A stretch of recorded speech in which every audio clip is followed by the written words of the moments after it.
Welcome to Friday Friday with with Friends. friends. So Was bad that over Zoom. better? No, Was that better than the last one? nope. Still as bad. Still bad. But hey, that We're works. So trying. we're trying.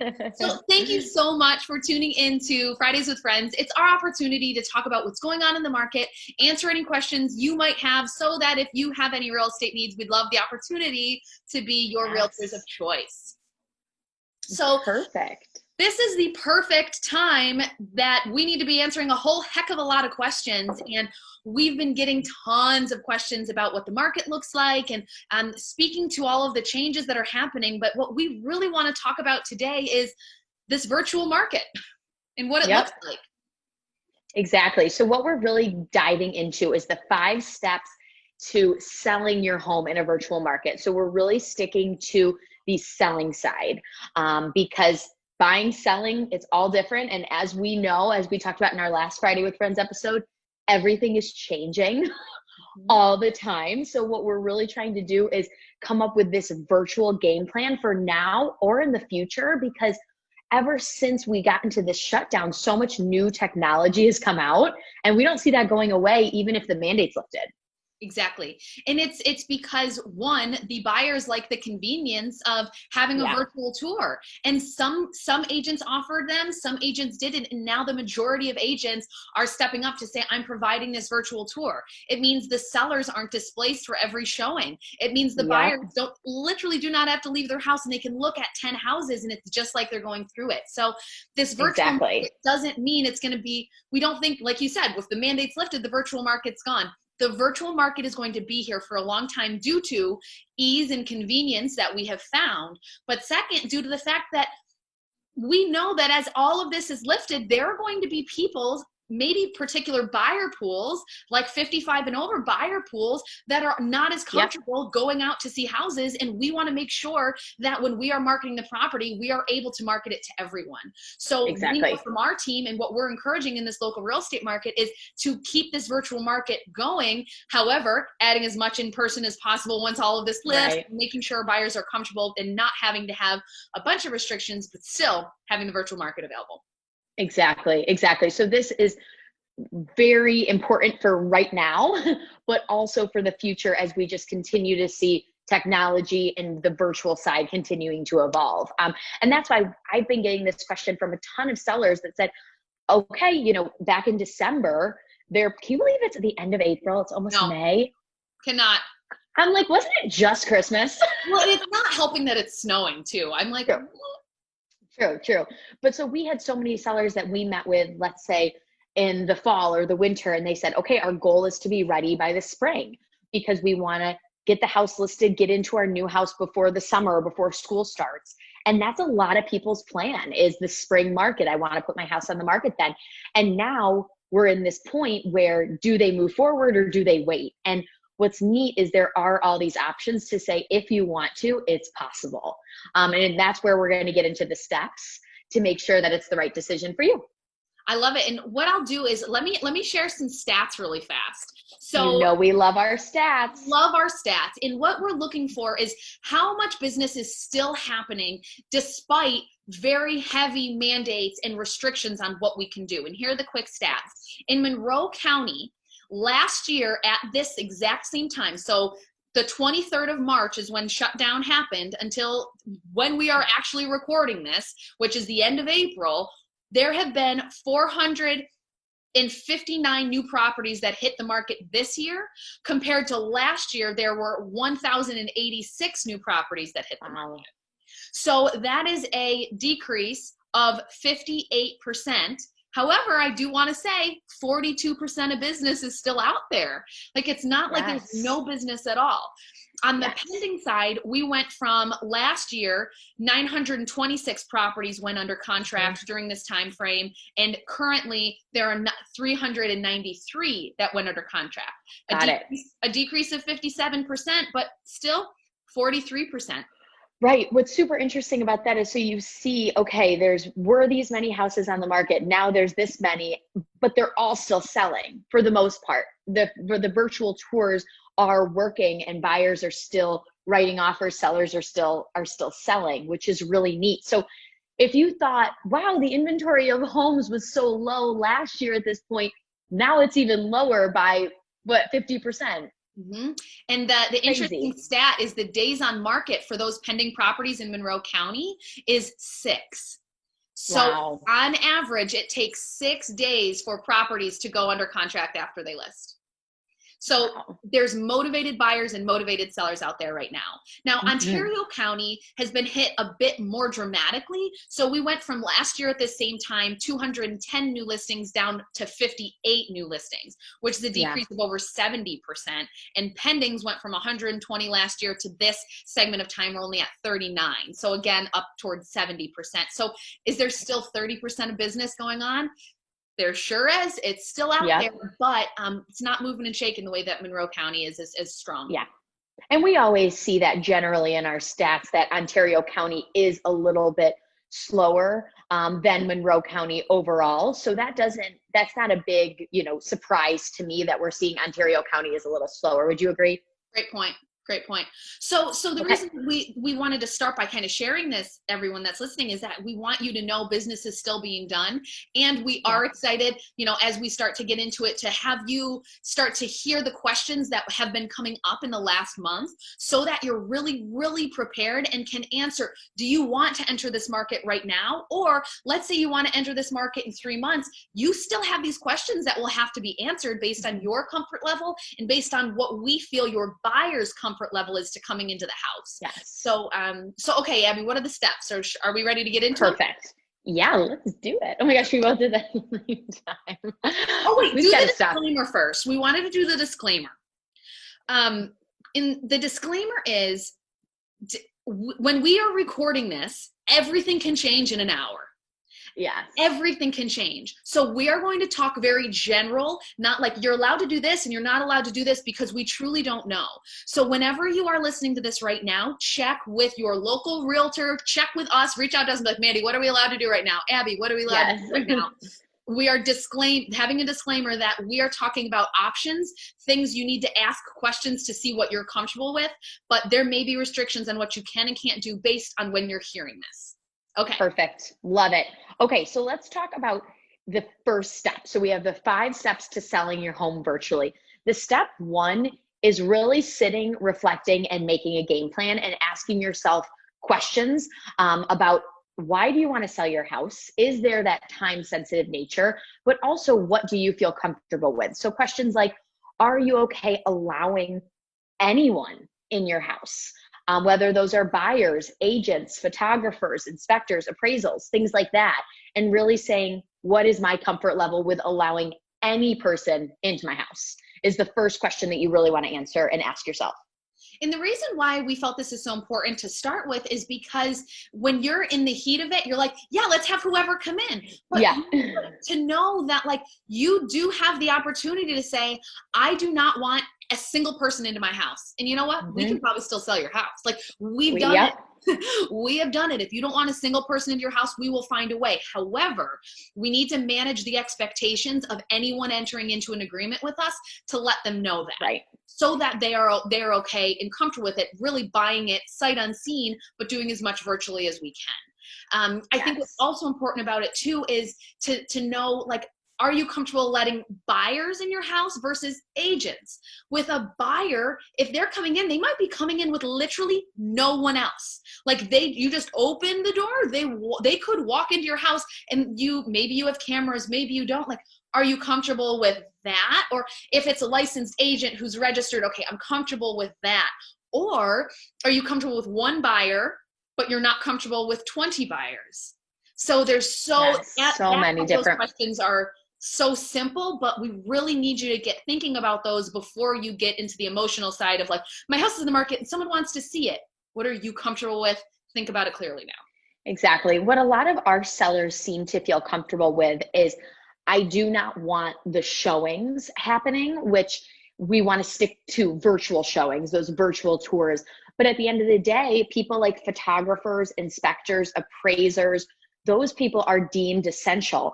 And if we can make sure we're doing that in the safest way possible. So a buyer can get a mortgage and maybe they need that appraisal and the banks have been deemed essential. Okay, I feel comfortable with them, but I don't want buyers or agents walking through the house. So we go with that virtual route to get the house under contract. And then when we're getting to the closing table, maybe, okay, we feel comfortable with an appraiser coming in for 10 minutes. They've got all the protective gear on. I leave all the lights on and all the doors open. So they literally just walk through and look at everything and not have to touch things. So there's literally a million different routes that you could go of, yes, I feel comfortable with this scenario. No, I don't feel comfortable with this scenario. And as long as we have a game plan, we can hit the market and manage expectations, just like you said. Oh, I love it. I love it. And I think it's a lot of times it's just entering into the conversation with your agent. Yeah. Just saying, what are my options? What would it look like for an appraiser to come through my property? And just to really see how seriously everyone is taking this, to make sure that our sellers are comfortable, that it's not like the appraiser's not walking in completely carefree. They are completely masked up. Yes. And, frankly, over the top in a good way, to make sure that the sellers are comfortable, if that helps or not. Yeah, exactly. And that's what is important to remember too, is everyone's on the same page. Everyone wants to get a house, if they want to sell it, buy it, and get to the closing table. So that's why people are doing what they can to get the job done, but also be ultra safe and smart along the way as well.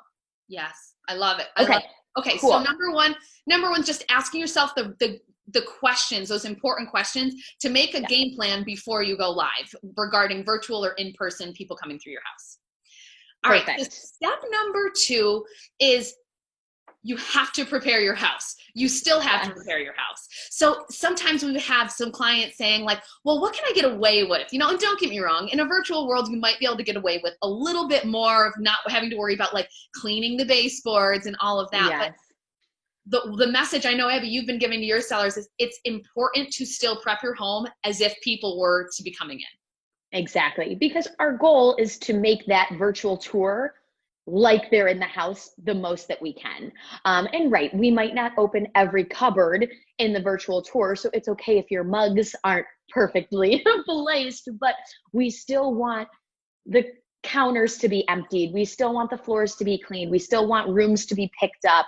Things like that. And another thing to consider are those maybe ugly spaces, like your basement. If you have a full attic, your garage. A lot of times we, in a normal market, we'll call it, we don't photograph those spaces because they're not pretty. And when it comes to our photos, we want you to see the pretty kitchen or the updated master bath or the great backyard. But we need to photograph those and include them in our virtual tour now because buyers need to see that in order to move forward. Mm-hmm. And those are the conversations that we're having with our sellers based on their game plan and what comfort level is. Are we going to be able to have an in-person showing? Are we going to be able to have virtual showings? What's going to work based on what the mandates allow, and then also based on what the seller's comfort level is, what the buyer's comfort level is, so that we can then guide the important items to prepare your house. So it's the same as clearing off counters and making sure the windows are clean and all those basic things. But we really are encouraging to go that next level to make sure that your home still is shining, because it might shine in different ways virtually versus in person. Right. And I get a ton of questions about basements and garages because normally that's where everyone puts their stuff when they're going to list their house. You're like, no one look at this. Yes. And normally it's okay because it's not being photographed. And that's where it doesn't need to be, those spaces don't need to be picture perfect, like maybe your kitchen and your living room do. They just need to be visible so buyers can see, okay, there's not a huge crack in the foundation. There's not water in the basement. There's nothing scary down there. It's just a basement. So it doesn't need to be perfect. Those spaces don't need to be, but we still want to make sure buyers can see them. Yes. And you have to be comfortable with buyers seeing them. Be like, I didn't think they'd see the basement. Even in the virtual tour, buyers want to see it. Exactly. So I think the last thing we were talking about too with prepping is pre-inspections. So one of the things that we have also found was that there was a while, so inspectors aren't deemed essential currently right now, but there's some individual inspectors that have qualified for essential status. Right. I told you guys, you don't have to know these things. Reach out depending on what day it is and we'll tell you who's who. Yeah. But some people are not able to have inspections. They might not be able to. So if you as a seller would like to hire an inspector to have an inspection report that you can provide to that buyer, they might be able to write an offer waiving the inspection if they feel comfortable, and if they can talk to that inspector personally about any questions or any concerns that they might have. They can write in, if there is a concern, they can write that into the initial negotiation. So this idea of a pre-inspection right now is something that we're really starting to see as a benefit and a value add to prepare your home for a sale in the virtual market. Right, because then you as the seller gets to choose the inspector as well. So if there's someone you know, or you have a friend of a friend that knows them, or you're able to do your research and you know that they're going to be doing things the right way, and at the end of the day it's your home, that just puts the ball in your court a little bit more with that inspection too. Mm-hmm. And if you find an inspector perhaps that you used when you initially came through, they're going to have their old report, and it'll work really good. Maybe it goes even quicker too, and they're only in your house for a shorter amount of time versus a more lengthy inspection. Yes. And the buyer, even if you get a pre-inspection, the buyer might not like it, but again, it's worth a shot. Yep. All right. So awesome. Step number 2, prepare your house for the virtual world. All right, Abby, what's step number 3? Step number 3 is we need to take those photos and that video and make it look the best that it can. Again, photographers, now we're in this, again, another world where things are changing constantly. Good news is our photographer, who we work with a lot, has been deemed essential and has been able to help us out with those photos and those videos. But if you're a seller and you say, I don't feel comfortable with that, we can work around it. Which is really important too. So option 1 is to have that photographer. The other option would be I send you a list to make sure that the pictures are the best they can, and maybe even the seller takes them. Mm-hmm. Yes, and the key with the photos is in the normal everyday market, which I don't know when we'll get back to it, but pre-virtual market, we would take the best shots of all the houses, of all this specific rooms and the best angles and all of that. Right now, sellers are just like, I need to see every nook and cranny. And so we've gone from how many photos? Oh yeah, buyers want to see every nook and cranny. How many buyers or how many pictures are we now allowed in the MLS? We're up to like 50, something like that. It's a ton of photos just because of that reason that you said.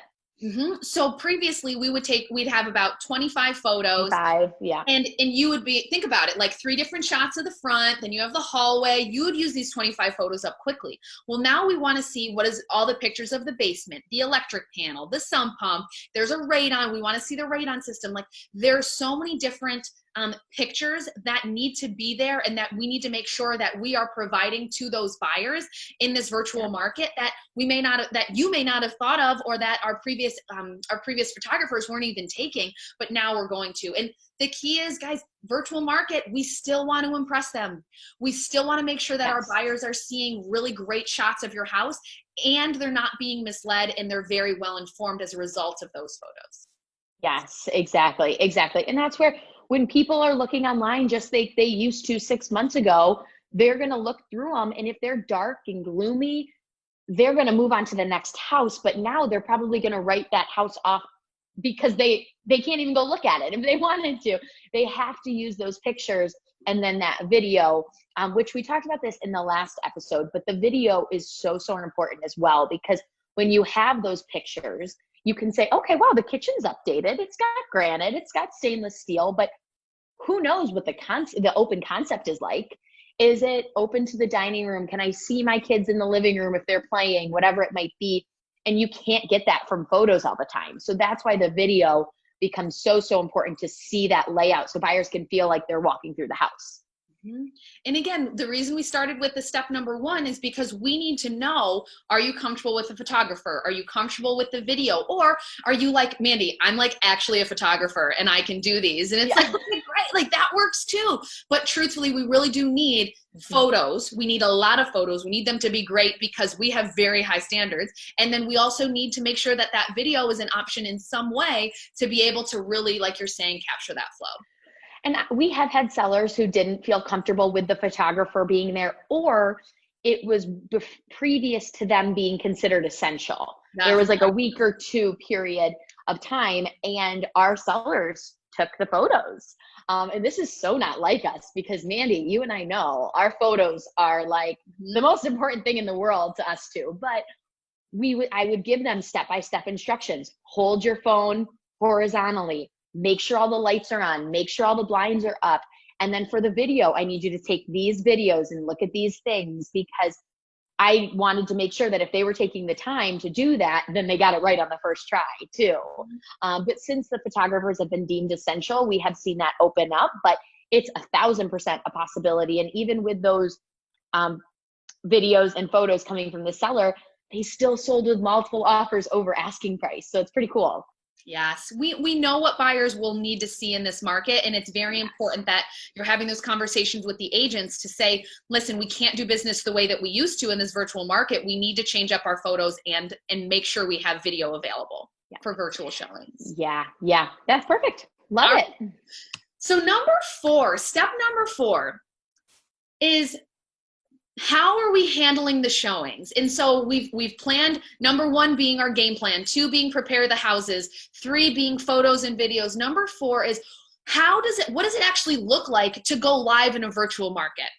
So we've alluded to it a little bit, but showings look different now. There are kind of, I guess, 2 different ways that we can do it, and how we've done it, both ways work great. But first is, you can have that pre-recorded video that we spoke about. So the pre-recorded video from a professional photographer, from you, but basically where you're walking through the house. I'm sure if you've looked at houses, the pictures look great, and then you're like, I just didn't like the way the kitchen flowed into the living room. I didn't see it that way. That is what the video will do. So it's this pre-recorded video, or you can go live on Zoom, on any video conferencing, where the seller can actually walk through with the listing agent, the buyer agent, and the seller is showing you through the house as we are all on a conference video call. So these showings look completely different than in person. And when you're requesting a showing, how we've handled it, and really it's kind of started a cascade, which I'm so happy we're all doing it, but that virtual tour does not go out to America. It is not out for everyone to see. We hold that tightly because we want to monitor what the feedback is in the showing. How many people are actually seeing it? Because we need to know, have 20 people showed your property? Like, isn't that a crazy thing to kind of wrap your head around? We just don't want to send them the, because that's important. And this was something that, when we first heard, okay, it's Friday, on Sunday, you can no longer step into a house. We were like, what are we going to do? And we really sat back and said, okay, what are our options? And the Zoom, whether it's the live Zoom or the recorded video, or a combination of both. If the buyer says, hey, I loved the video, I feel really comfortable moving forward, but if I could Zoom with the seller just to maybe look at the cabinets or open the appliances or some things that I didn't see. So a combination is always an option too. And yes, we are keeping that video close to us, because if we go and post it on maybe Facebook or Zillow or whatever it might be, it could be 50 nosy neighbors watching the video, and it looks like 50 views to us, but none of them are valuable. And so what we want to do is say, okay, Mandy, here's the virtual tour you're showing. Here's your virtual tour. And now I can stay in contact with you to know, what did your buyers think? What is their feedback? Please fill out this feedback form and send it back to us. So it allows us to track that information so much better, to know, yep, we had 50 showings and 50 were real, or versus we don't even know who looked at it. Exactly. And when we have the technology capabilities that we have right now, it's so great for us to be able to track, to be able to monitor, and to be able to give feedback, because that's how we're going to keep a pulse on the market in terms of, are we going to be having multiple offers and we need to do delayed negotiations, versus are we going to need to do a price adjustment? And that's so important, to not just utilize technology to get the message out, but to also utilize it to be able to analyze selling the property better. Right, because you're exactly true. And our goal is to, as we've said a zillion times throughout all of our Friday with Friends episodes, is education, education, education. And so when a property hits the market, I want to be able to tell the seller as much information as I can. And for us to be able to say, these were all the views, this is where they came from, We even have a bit.ly link attached to our video so we can track even more information that way. But whatever info we can track, we want to do that. Yes, I love it. And the final piece when it comes to showing your home is if you are in the category that we talked about first, where you're like, listen, I'm fine having a buyer come through my property after the accepted offer, after the inspection, even at all, make sure you are talking with your agent to see if it is possible. And if it is possible, how you go about that. Because it is possible, even in crazy land, that a buyer can go through a house. There's a lot of things that have to work, but if you're a buyer and you're like, listen, I do not want to enter this market unless I can see the property, be sure you have a conversation with your agent to say, listen, if that is the key factor that is restricting you from purchasing a home right now, there may be ways that we can get you into the property. Again, right. Everybody's got to agree. Everybody's got to be comfortable. Everybody's got to sign a bajillion waivers, but make sure you're just talking to your agent. Yeah. Depending on when you're listening to this, it might be allowed, it might not be allowed, but talk to your agent to see, because it might be possible. Yep, and we're going to exhaust the heck out of all virtual options first. But yes, there's different ways that we can make sure we're following the rules and being safe, but also making buyers feel comfortable, for sure. I love it. Okay, Abby, what's the final step 5 to selling your home in a virtual market? So step 5 is basically the marketing side around it, because now that we're in this virtual world, virtual marketing becomes even more important. So social media, we've always been very active on social media for marketing our listings, but we're really taking that to another level. We're also doing virtual open houses, which is a possibility. So we can say, are you interested in checking out this house? Reach out to us and we can coordinate a virtual showing, a virtual open house, things like that. Yes. And we've had many buyers, because the joke is that we're all sitting around in our houses that maybe we don't want to be in. So there's a lot of people looking online. Yes. It's like they've got time, and they're also like, I really wish that I had this in a house. And you're like, well, let's go look for one. So I'm like, I'll take a pool and like a hot tub now that we're stuck at home. So many things. And all the things that that we have been doing as a team. So we've always been doing, I'm sure if you're listening to this, you've probably seen one of our Facebook ads. You've seen that we do so much social marketing, not just, but for specific listings to help sell them, that we can now just twist it to be able to say, okay, let's market this open house for this property. And it's so important that everyone's understanding there is such a need for that in the virtual market, that make sure that you are asking agents and you're talking to agents about the paid advertising on social media to find these buyers that are out there looking, but just might not be finding your house in the traditional way. And again, with that virtual tour and kind of keeping it close to us, there might be an option to just put the virtual link in a Facebook ad.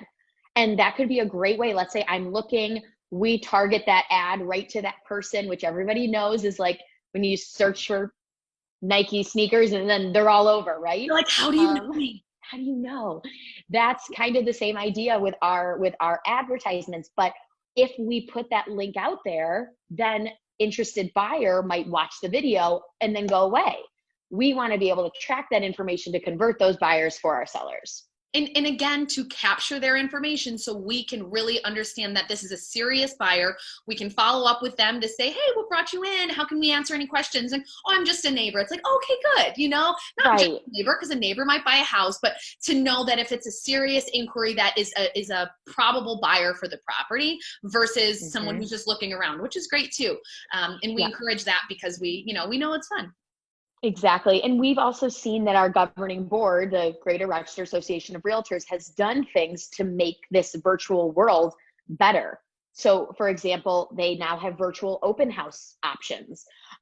We're still working on some kinks, but they've got them. They've added more photos into the MLS so you can show those electrical boxes. They've added more characters into the public remarks section so we can add information about the virtual tours. So that's really nice as well, because we're not trying to do more but restricted. They're really working with us too. So that's awesome. And I actually think that's a great point to kind of close it up, is that in this virtual market, there's new questions you need to ask yourself. There's new questions that you need to really be like, what am I comfortable with? Because you, the client, You are the most important. We want to hear you. We are being creative. We are trying to make things come together. But if it all falls on the fact that you as the seller and you as our clients are comfortable. And when we do that, we can say, okay, what do the mandates look like? How can we be sure that we're following all the rules and respecting everything that we are being told and honoring all of those rules and still bringing a buyer and seller together? And no matter when you're listening to this, if you're listening to this on April 24th, or if you're listening to this, months down the road, this virtual market is most likely still going to be here, and we're still going to have to go through these 5 steps so that you can really feel confident and you're not entering into this world of like, how do showings work? And what about inspectors? Oh, I feel comfortable with an appraiser coming into my house. Those questions, we do not, if you are asking those questions in the middle of the transaction, you have not prepared yourself adequately to start this process. Exactly. And that's where, again, just to kind of recap, is there are a gajillion different options that we can. Gajillion's not a word. Not a word, but that's okay. There are so many different options that we are sitting down with our clients to say, what do you feel comfortable with? And let's tailor this experience so we get the job done and we can still help our clients reach their goals, but you're not feeling uncomfortable at any time throughout the process. So for sure, there's so many different options, and just reach out and we can open up a conversation about it.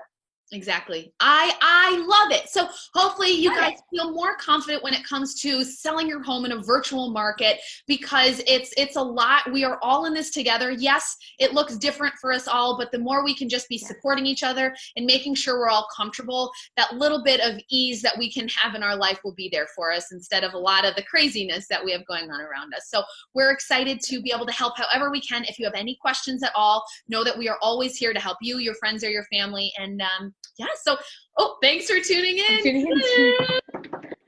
Friday with. So bad. We might have to nix this if we continue to go virtual Zooms. Hopefully we'll be together. No, we can't.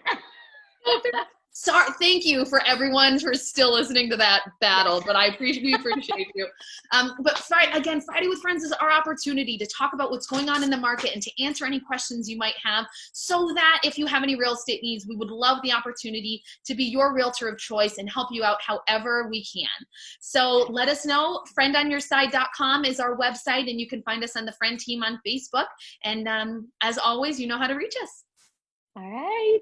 Thanks, guys. Thanks for tuning in. Bye.